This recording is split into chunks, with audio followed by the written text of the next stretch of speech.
están mis queridos oyentes? Pero qué lindo comenzar el programa con la introducción al tango de nuestro venerable Enrique Yo.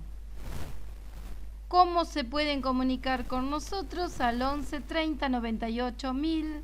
Gracias por los mensajes que nos van mandando, por los agradecimientos, por lo que va generando el programa en cada uno de ustedes.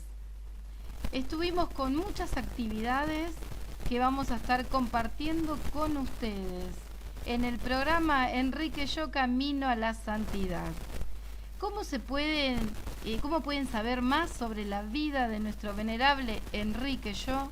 Entrando a la página oficial en www.enriqueyo.com y si no, en las redes sociales, a través de Facebook, Instagram y en YouTube colocando Enrique Yo Oficial. También nos pueden seguir enviando mensajes por WhatsApp solicitando los libros de Enrique, las estampas, los libros de Sara Yo, que es la hija de Enrique, y lo mismo sobre la nieta de Enrique Yo. Estuvimos presentes en el encuentro anual ACDE número 27, bajo el lema Creer para Crecer, hacia una renovación de la cultura empresarial argentina. El encuentro estuvo embarcado en un viaje en comunidad. No solo fue para reflexionar sobre los desafíos que enfrentamos como líderes en un mundo en constante evolución, sino también para reimaginar nuestro rol en la creación de un futuro más humano e íntegro. Con cada encuentro, ACDE se ha comprometido a profundizar en nuestra comprensión de lo que significa liderar con fe y propósito. Por eso este año se centró ACDE en cómo, a través de la conexión personal y trascendente con la fuente de la fe y el compromiso con los valores profundos, cómo se puede influir positivamente y transformar las estructuras organizacionales y sociales. En este momento, en esta oportunidad, les quiero compartir la conversación les quiero compartir la charla que Roberto Murchison, presidente y CEO de Grupo Murchison, estuvo junto a Pablo Ardanaz, que es un Broad Advisor, que también fue directivo de Falabella. La voz que van a escuchar moderando esta charla es de Felicitas Castrillón, que es fundadora y directora de Shinko Comunicación. Me gustaría ahora preguntarles un poco cómo se inició su camino de fe, cómo nació, cómo germinó, qué momentos de desierto han tenido en la vida y cómo tratan de alimentar esa fe, que en este caso es interesante porque tenemos dos denominaciones, católico y presbiteriano. Entonces me gustaría, Roberto, empezar con vos, que nos cuentes un poco, fue tu historia de fe y tu camino de fe hasta hoy. Bueno, buenos días o buenas tardes o buenas noches a todos. Yo me crié en un hogar, digamos, creyente. Mis padres eran creyentes, no siempre había sido así. Mi padre tuvo una conversión de grande, o ahora diría de joven, porque tenía como 30 años, pero en todo caso yo era un bebé, digamos. Y entonces me crié yendo a la iglesia, yendo a la escuela dominical. Las iglesias presbiterianas y protestantes, la escuela dominical es una parte importante, digamos, de la iglesia, y yo me acuerdo que como a los 12 años, y me acuerdo el aula donde estaba y la profesora que me estaba explicando esto, no me acuerdo el nombre de la profesora, nos explicó y me explicó, y yo por lo menos creo que lo entendí, el rol que juega Jesús en perdonar nuestros pecados y en actuar de intercesor entre Dios y el hombre, ¿no? Y yo no sé si ese fue el momento en donde empecé a creer, pero claramente fue un punto en que me acuerdo al día de hoy que existió y por lo menos racionalmente entendí cuál era el mensaje de Jesús y cuál era la función de Jesús en la vida de uno. Luego pasé el secundario, empecé a jugar al rugby, que se jugaba los domingos en esa época, con lo cual empecé a ir menos a la iglesia, y terminando el secundario recuerdo tener un periodo que yo llamaría, ¿cuál fue la palabra? Desierto. Un desierto, digamos, un periodo bajo en mi fe, en donde me empecé a cuestionar, yo creo que tal vez producto de la edad también, en donde uno se empieza a cuestionar estas cosas, dónde estaba parado respecto de mi fe y ciertamente dónde estaba parado respecto de mi relación con Dios. Y tuve la oportunidad de ir a estudiar al exterior y me acuerdo de pensar que yo no estaba suficientemente maduro para ir a estudiar afuera, y entre una de las cosas que no estaba maduro era que no sabía dónde estaba parado en cuanto a mi relación con Dios, así que decidí quedarme a estudiar en el ITBA y resolver este tema. Bueno, pasó 1 o 2 años y no hice nada, como suele pasar, y como a los 2 años dije, che, yo me quedé para resolver esto y no lo estoy resolviendo, así que ¿qué hago? Y decidí volver a la iglesia donde me había criado, donde me habían enseñado, a ver si por ahí encontraba la respuesta un poco a cuál debería ser mi relación con Dios y si quería tener una o no. Y bueno, a partir de ahí me integré a un grupo de jóvenes, empecé a participar del grupo, empezamos a misionar también con una componente social, y a partir de ahí diría que tuve, no sé si un reencuentro, o ciertamente quedé agarrado de la mano de Dios y seguí por ese camino. Y te diría que mi aprendizaje tal vez es que yo sentí que la relación con Dios tiene como dos dimensiones. Una muy personal, muy individual, pero una no menos importante y tal vez poco de moda ahora, pero congregacional o grupal, digamos, ¿no? En ese momento yo lo ejercí a través de grupos jóvenes y la iglesia donde iba. Hoy te diría que no solo a través de la iglesia, también tengo un grupo de oración, muchos de los cuales están por acá, así que les mando saludos. Creo firmemente en la relación espiritual grupal con Dios, y creo que también cumple una función muy importante en esos momentos difíciles, esos momentos de desierto espiritual, ¿no? En un grupo en el que estoy hablamos de que nos salvamos en racimo, así que creo que tiene mucho que ver con lo que decís. Sí. Y vos, Pablo, contanos un poquito tus albores espirituales, dónde tomaste conciencia de tu relación con Dios y cómo la fuiste Muy bien. mejorando. Bueno, buenas noches a todos. Gracias a Agde y al equipo por la invitación. Felicitaciones, Roberto, un placer compartir con ustedes. Me pasó algo parecido a lo que contaba Roberto, ¿no? Yo también, gracias a Dios, tuve la fortuna, la bendición de venir de una familia religiosa, medio típica familia clase media sufrida de los 80, digamos, pero en donde había una presencia de la religión muy relevante y donde se priorizó siempre mucho el tema de la educación católica. Y de ahí vengo. Yo alguna vuelta me tocó presentarme en un evento como, bueno, ¿de dónde venís? Y viste que hay gente que viene del rugby, hay gente que viene de un pueblo. Bueno, yo vengo del colegio al que fui. Yo vengo de San Agustín, ahí en la Cera hacia Agüero, para los que alguna vez pasaron. Mis viejos se habían conocido en esa parroquia, se casaron ahí. Mis hermanas no fueron ahí porque en esa época era colegio de varones solo, pero bueno, yo tuve la oportunidad de formarme ahí. Y algo voy a spoilear probablemente, pero providencialmente con Roberto tenemos con Agustín también alguna cosa en común, digamos, ¿no? Y bueno, ahí aprendí un poco esto de que la fe agustiniana particularmente, es una combinación de interioridad y comunidad, justamente, y muy en línea con lo que contaba Roberto, siento, eso lo mamé de chico, digamos, ¿no? Entonces, afortunadamente tuve mi grupo de amigos, mi grupo de jóvenes con los que hacíamos pastoral en su momento, y eso yo diría que ahí por la adolescencia y terminando el colegio fue como una impronta muy relevante que le dio continuidad a lo que me pasaba en casa.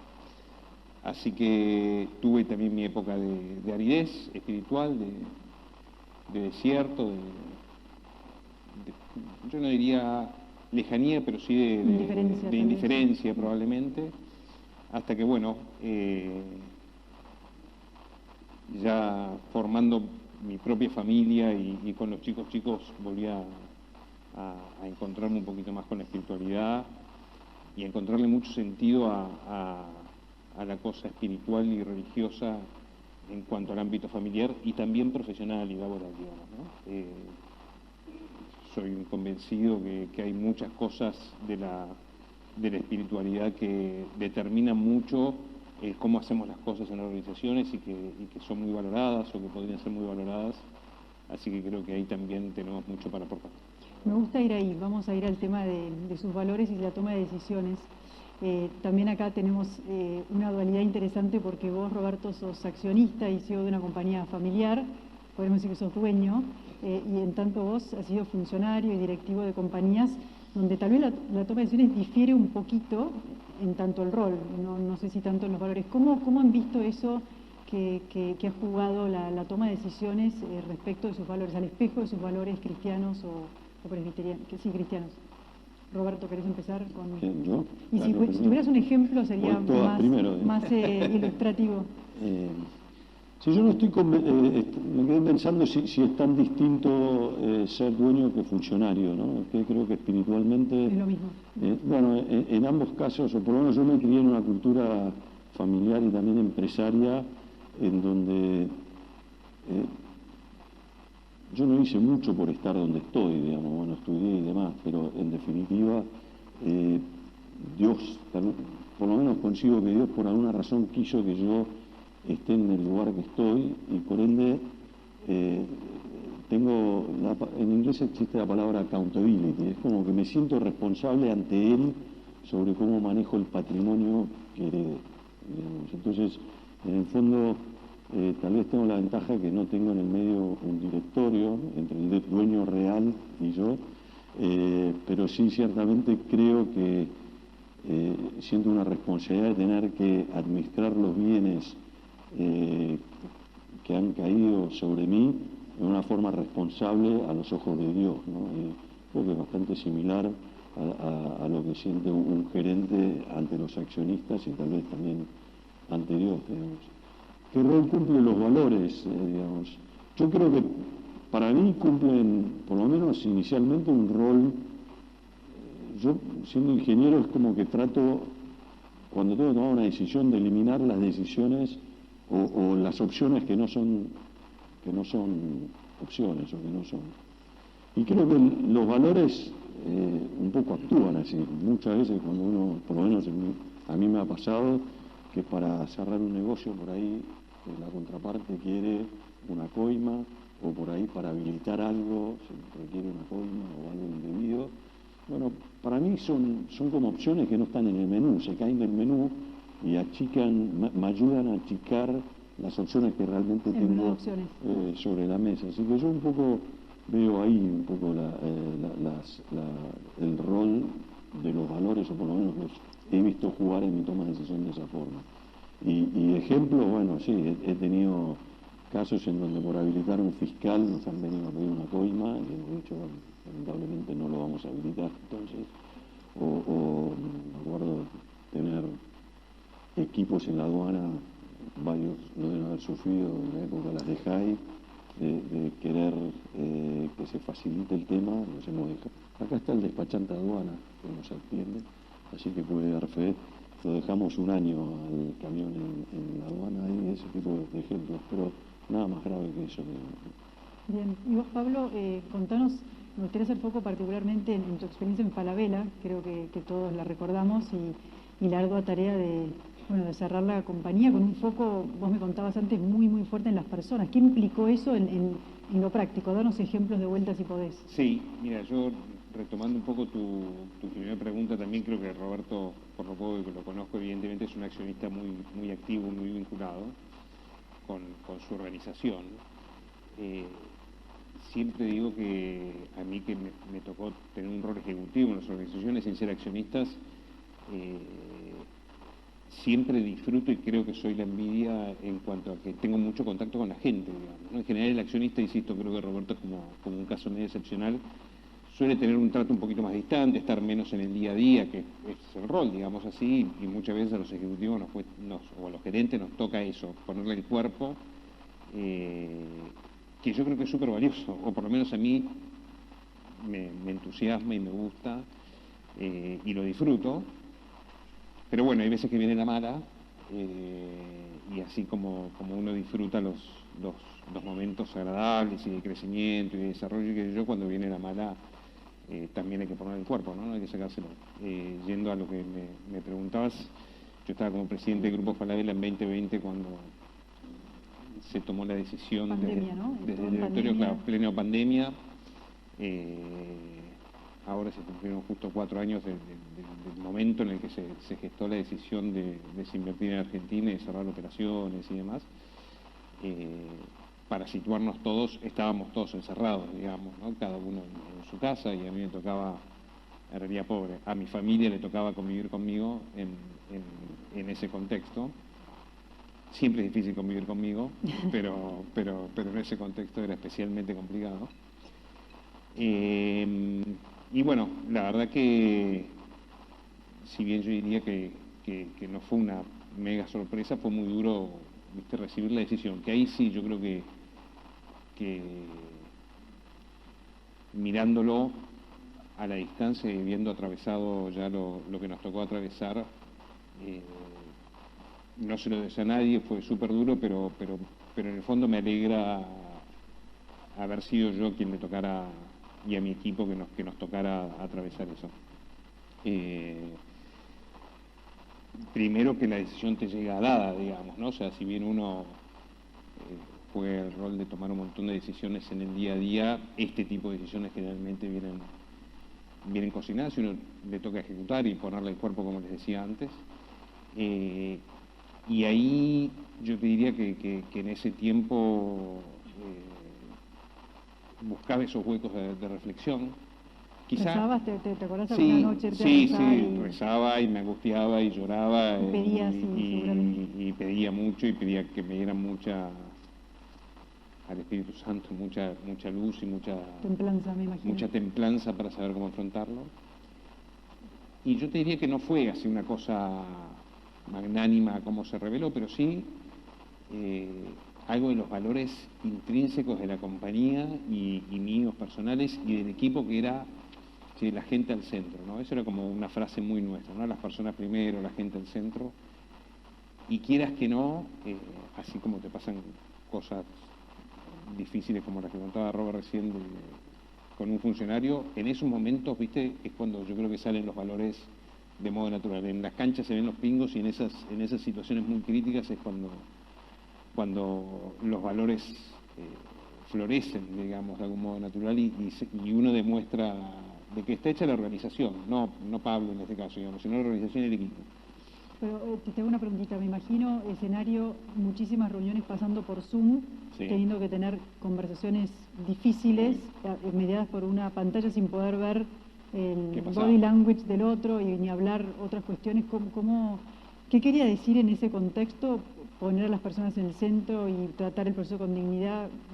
¿Cómo lo hiciste? Eso te diría, pedirle al equipo mucho cuidado, hacer mucho foco en que bueno, era algo que no podíamos administrar ni torcer claramente la decisión, así que la energía y el foco tenía que estar puesto en ser muy cuidadosos con la persona, darle el espacio a cada persona que correspondía.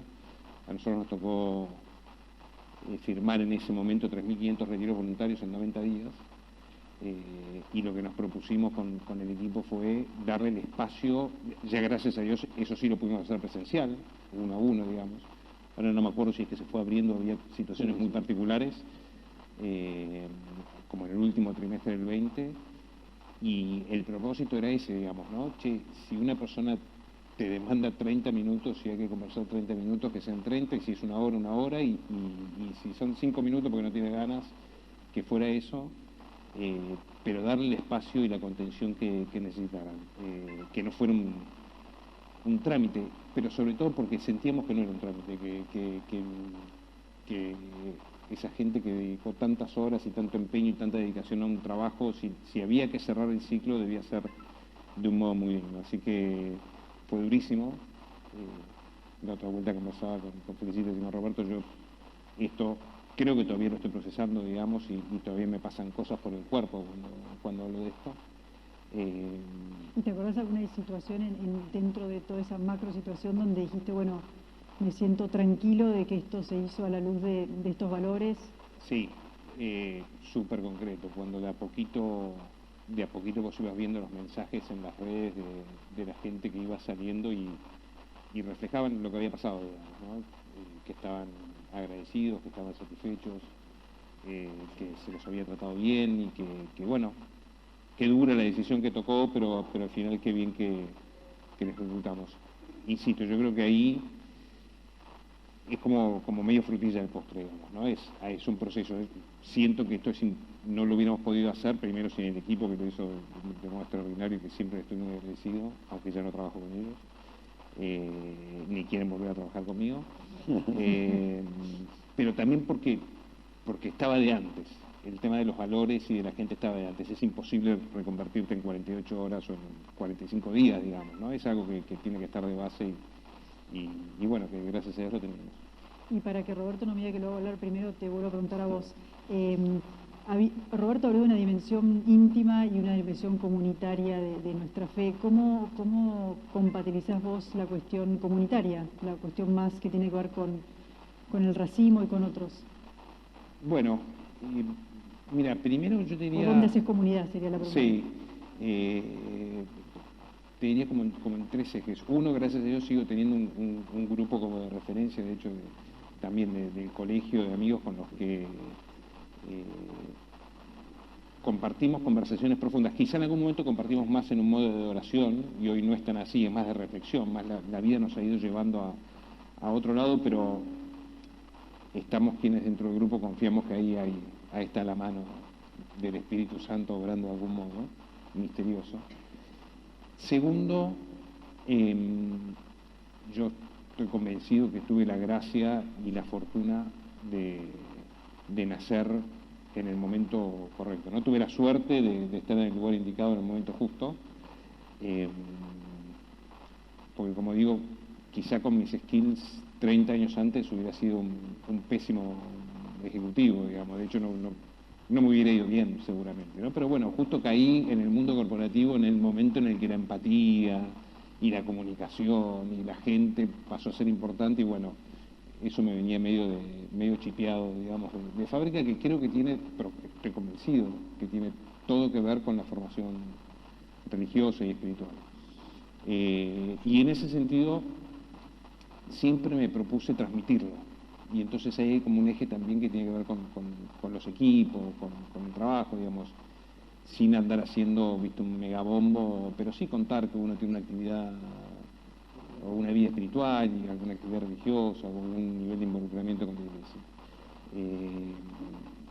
Acá hay algunas personas que me han escuchado probablemente alguna vez. Yo terminaba todos los encuentros y todos los eventos y todas las presentaciones y las aperturas, lo que fuera, pidiendo a Dios que nos bendiga, digamos, ¿no? Entonces, la primera vez eso sorprendió, pero en el medio de eso, algunos se me arrimó a decir, che, qué bueno, es simplemente eso, ¿no? Que Dios nos bendiga o algo por el estilo, y bueno, me parece que dar testimonio de eso también es relevante.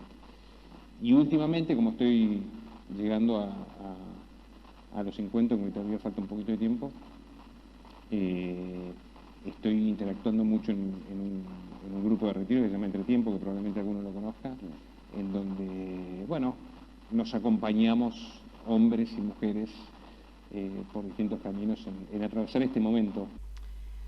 Realmente fue un encuentro muy motivador, con muchos mensajes que han dejado para continuar pensándolos en casa, con mensajes para poner en práctica en el negocio, en las empresas, en el estudio, en la vida misma. Ahora nos vamos a un corte y enseguida regresamos con más Enrique Yo Camino a la Santidad.